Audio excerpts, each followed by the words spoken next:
Ciao everyone! Welcome to Tana's Passion! Susulitin natin ang Korean flavor dito sa aking kitchen. Gagawa na naman tayo ng another famous Korean recipe na crispy fried chicken. Dalawang sauce ang gagamitin natin, isang honey butter garlic at sweet and sour spicy sauce. So, let's get started!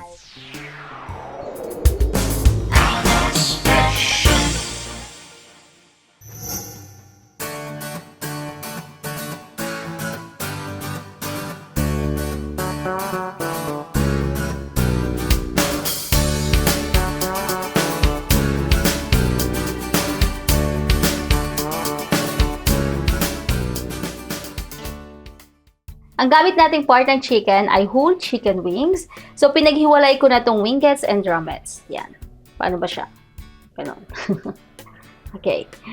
So, una natin gagawin, titimplahan muna natin ng chicken. So, lagay natin dito sa bowl. Then, lagyan natin ng half to 1 teaspoon ng salt. Then, half teaspoon ng pepper. Depende sa inyo kung gaano karaming gusto nyo. And grated garlic. Yan. Sumamassage natin ito. Yung iba, gumagamit ng grated ginger. Or yung iba naman, nakita ko, mayroon din gumagamit ng turmeric and curry powder. So, pwede kayong mag-explore. Or paprika pwede rin. Or if you want spicy, chili powder. Yan. Ayan. Let it sit for 15 to 30 minutes para mag-absorb yung lasa sa ating chicken bago natin prituhin. Bago natin i-coat yung chicken, simulan na natin initin yung oil.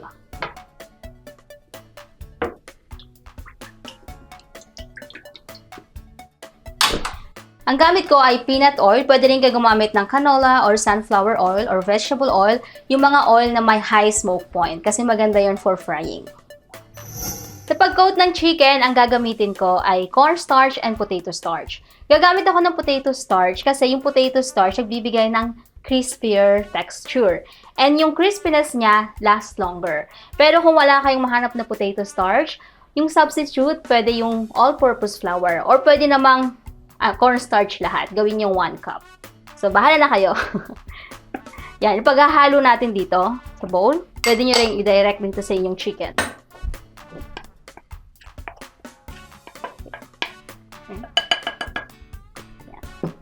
Okay. Then, buksan ang chicken. Tanan! And ilagay ang 1 egg. Okay. Isa lang ang gamit ko. Pwede nyo rin gawing dalawa. Mix natin. I think kulang pa siya ng isang itlog. So, mag-add tayo ng isa. Okay. Small kasing size ng egg ko, kaya sobrang liit niya lang. Haluin ulit natin.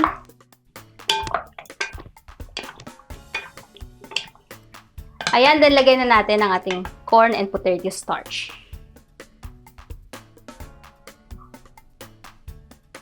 Dalawang beses ko siyang ilalagay para ma-coat ng maayos.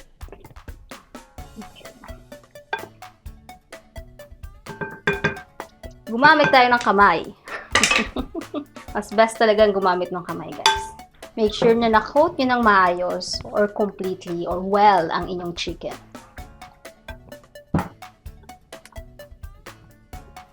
Mag-add tayo ng 1 to 2 tablespoons ng water. Mix. Ayan, perfect na to.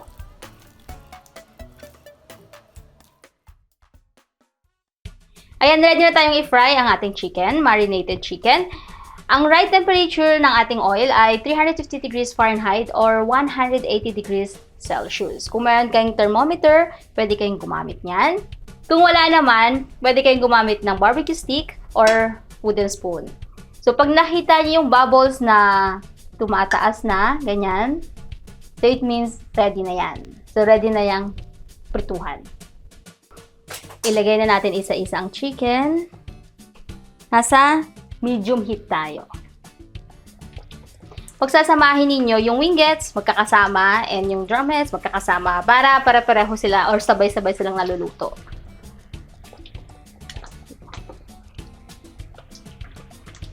Huwag masyadong crowded. Let it cook for 7 to 10 minutes. Depende kung gaano kalaki yung chicken ninyo or gaano kaliit. Then, babalik na rin nyo siya occasionally hanggang sa maging golden brown na and very crispy. So yan, pagluto na, hanguin natin.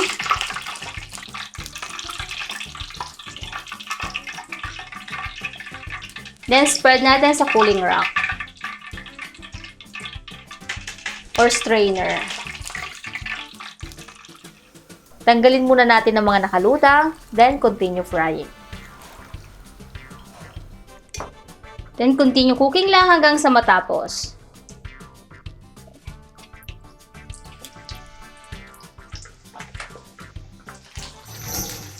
Ito na yung last batch. Pero hindi pa tayo tapos sa pagprito. Kasi ang sekreto ng crispy Korean fried chicken ay dino-double fry nila yan. So, after hanguin natin itong last, ipa-fry ulit natin yan. Hintayin lang natin bumalik yung oil sa 180 or 350 degrees Fahrenheit na temperature. Then, ilalagay ulit natin ang chicken. So, yan, lagay na natin siya. So, double fry natin ito for 2 to 3 minutes. Hanggang sa maging deep golden brown na yung color niya. Nasa medium heat lang tayo. Tabi na natin ito, then let's make our sauce.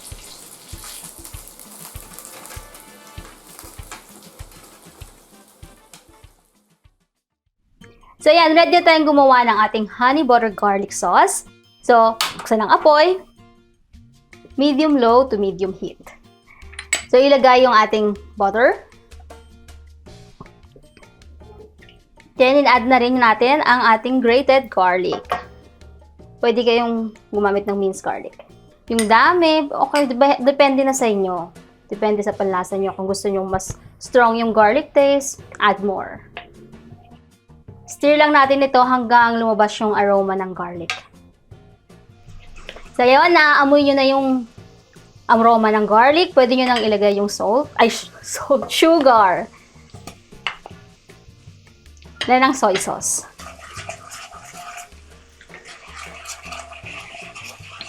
And stir nyo lang yan hanggang sa mag-melt na yung sugar.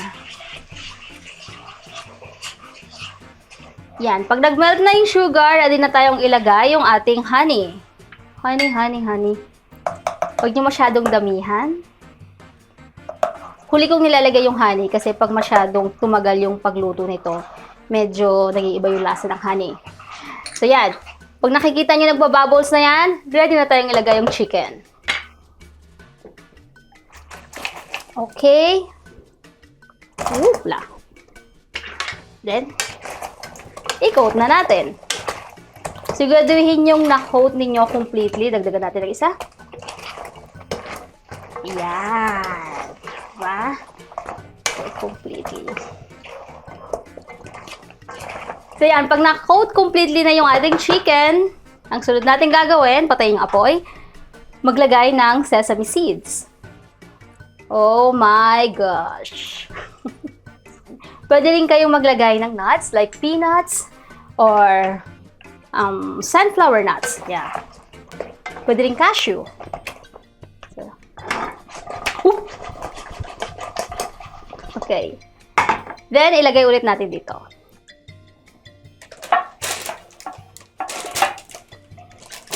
Oh my gosh. So, ang next sauce natin ay sweet and sour spicy sauce. In a bowl, paghaluin ng dark soy sauce, spicy sauce, perfect dito ang Korean chili paste. Then, ang mustard. 1 tablespoon ng rice vinegar, cane vinegar, or Japanese mirin. And ang last, ang brown sugar. Pwede din ang white. Halu-haluin lang natin ito at iset aside.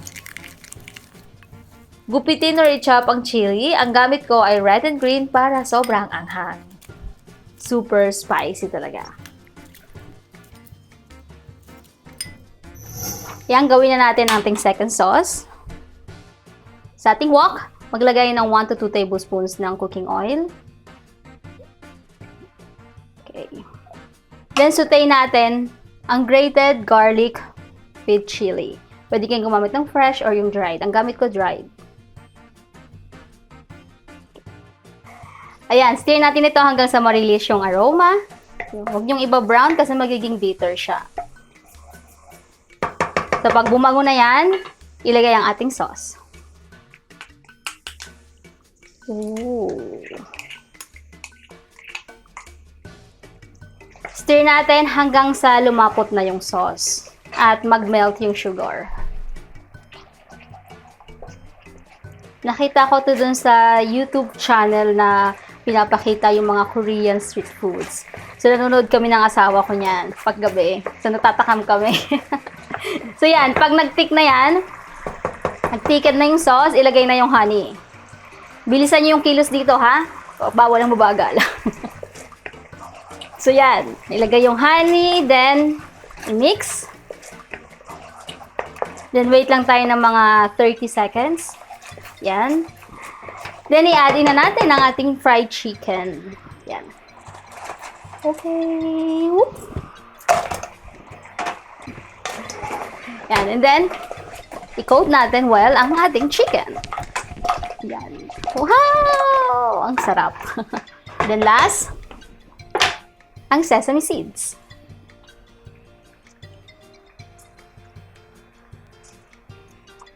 Ngayon ko lang siya naisip. Why not to add pinoli or pine nuts? Ayan. Oh my gosh. It's so amazing. Then, we're done! Upla. Ayan. So, there you have it guys. Ang ating Korean fried chicken with honey, butter, garlic, at ang ating sweet, sour, spicy sauce. Tasting time!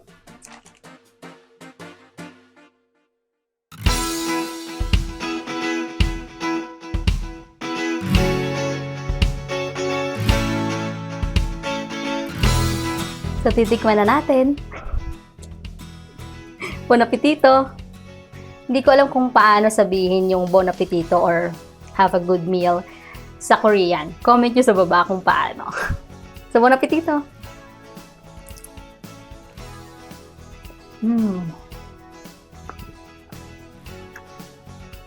Very comforting talaga to. Ang lakas niya maka-good vibes.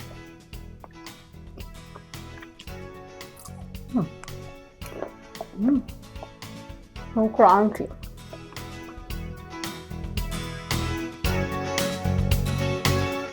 Guys, thanks a lot for watching. See you in my next video.